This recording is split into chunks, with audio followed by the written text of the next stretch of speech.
It's interesting that out of 29 one-star reviews, only 6 actually read the book, as indicated by Amazon's verified purchase label. Why is that? In Chapter 2, Teresa is a star baseball pitcher in high school. Internet trolls viciously attack her on the internet. A teacher tells Teresa why they do that, and she understands. I saw why the trolls were angry. They knew they couldn't go where I was going. I'd have a good life. They wouldn't.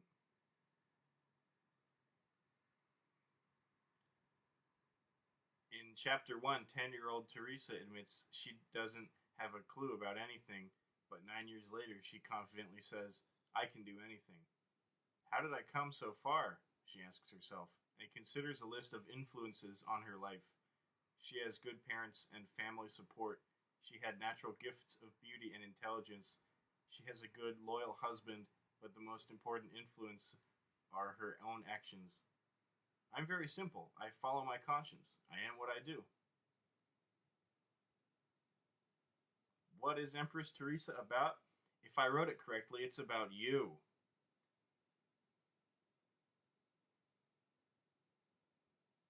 A teenage Catholic girl from Massachusetts acquires limitless power over the whole world.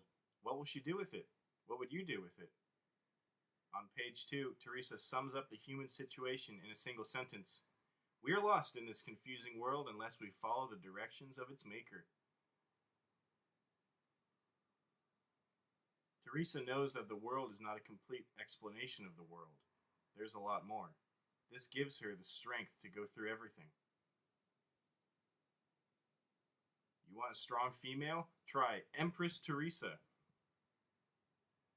After reading page 1, no, never mind that. After reading the second paragraph on page 1, you know nothing will stop this girl.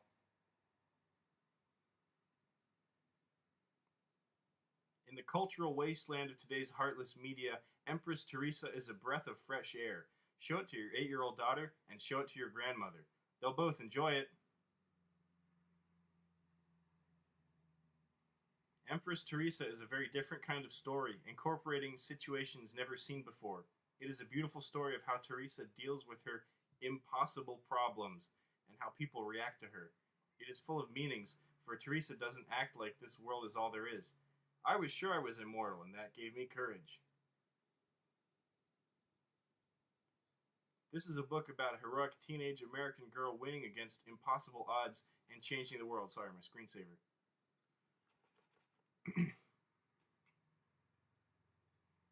So, is Empress Theresa a young adult novel? Not really. Teresa doesn't deal with the problems of a teenager's life.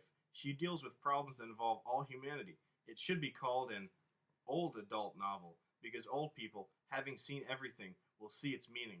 It has themes seldom seen in other books, but the story itself is worth...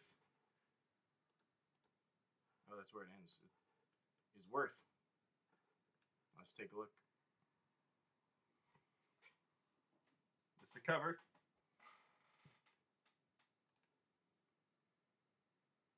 This book is a work of fiction. Any resemblance to actual persons or events is a coincidence. Some quotes. I'm very simple. I follow my conscience. I am what I do. If you think that's easy, try it for one day. Teresa Elizabeth Sullivan Hartley, the World Empress. What is man that you are mindful of him, and a son of man that you care for him?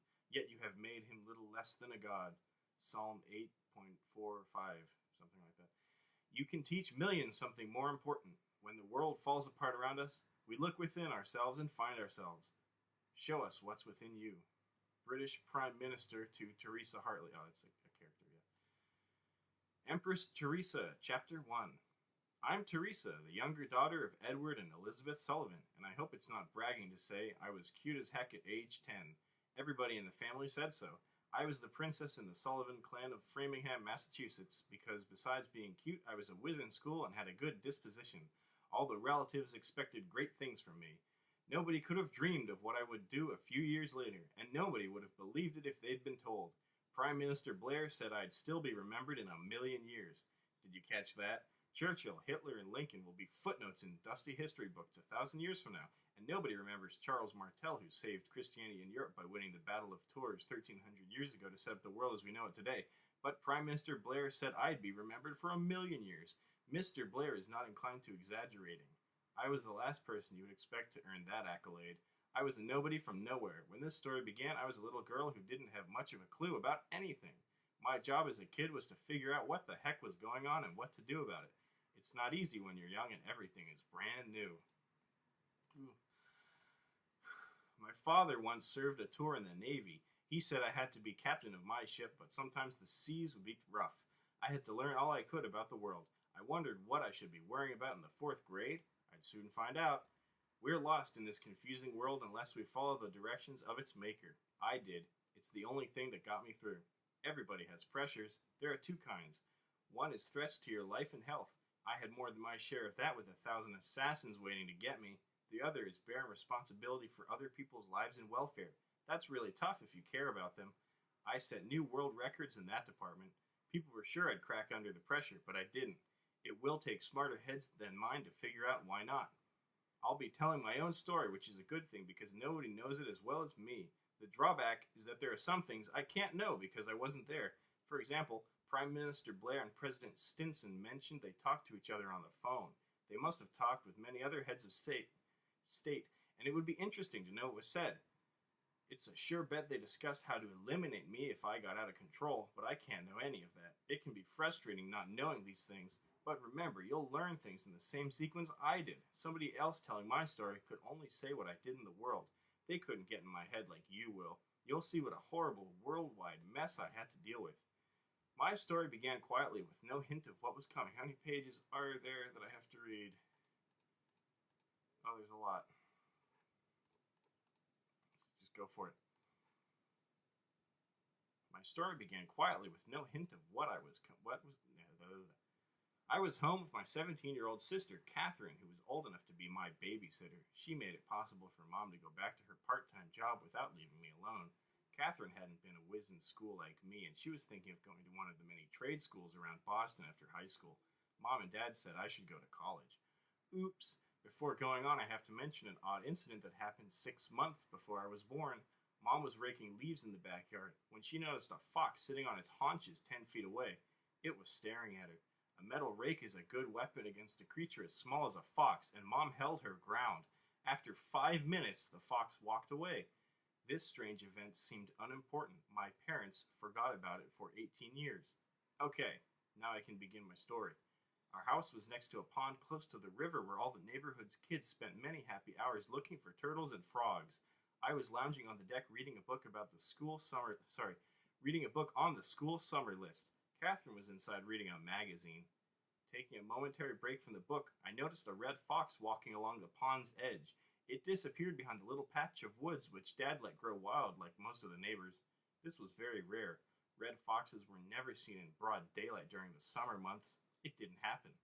Then something really amazing happened. It came out of the woods and walked towards me. I kept still and waited to see how close it came before noticing me. It was 60 feet away, 40, 20.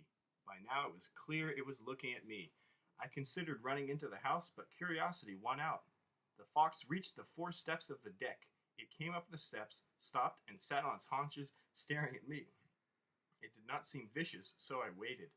In an instant, faster than you can blink an eye, a softball-sized white ball emerged from the fox and went straight into my stomach.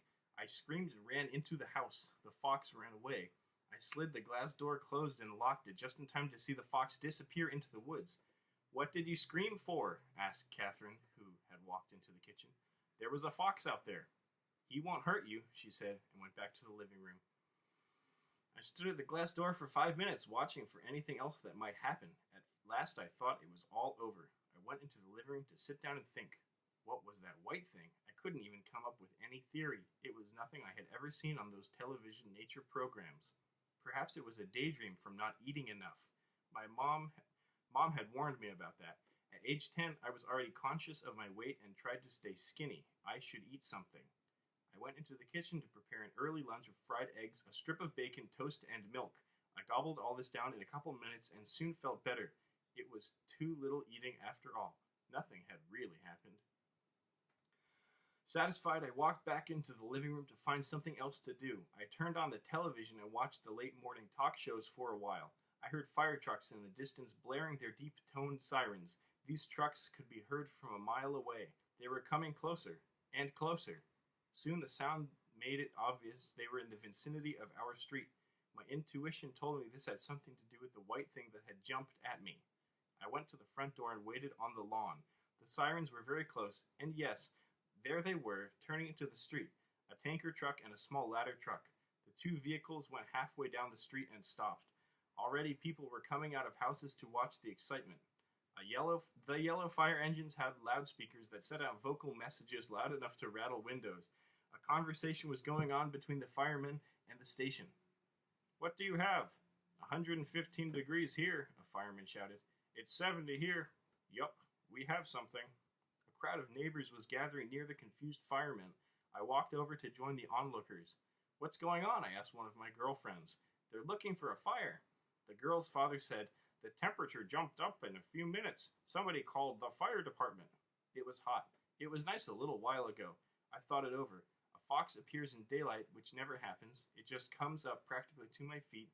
The white thing jumps into me, and the firemen look for a fire that doesn't exist. All this happened within an hour. There had to be a connection.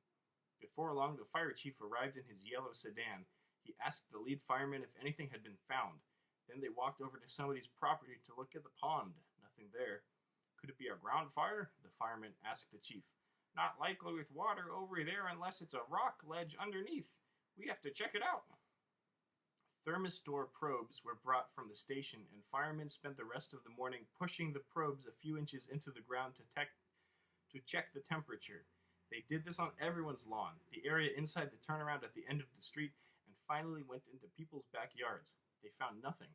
Around 1 o'clock, the temperature in our neighborhood had dropped back down to 80 degrees. The firemen gave up and left. I was young and inexperienced, but I wasn't a dumbbell. If people found out what happened today, they'd pester me about it forever.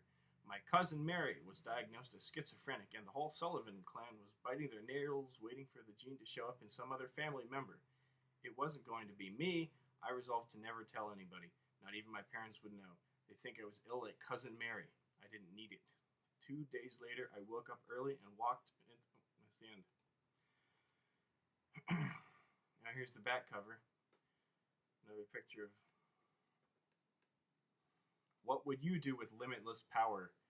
That's the worry when 18-year-old Teresa is about to achieve that power. That's the worry when 18-year-old Teresa is about to achieve that power. But the world lucks out. Teresa will not be a dictator. Having power is not always a good thing. As Teresa herself points out after the president of France says 1,000 assassins will be after her, it's rough in the big leagues. I didn't do anything, and people want me dead. It's wrong. Why do people do the wrong thing? As British Prime Minister Blair is confident he can protect her. British Prime Minister Peter Blair is confident he can protect her. All the armed forces of the United Kingdom will defend you. After solving a series of impossible problems, Teresa returns to the United States, hoping she can live a private life. In a few months, she is staring at 4 million people who were ordered to kill her.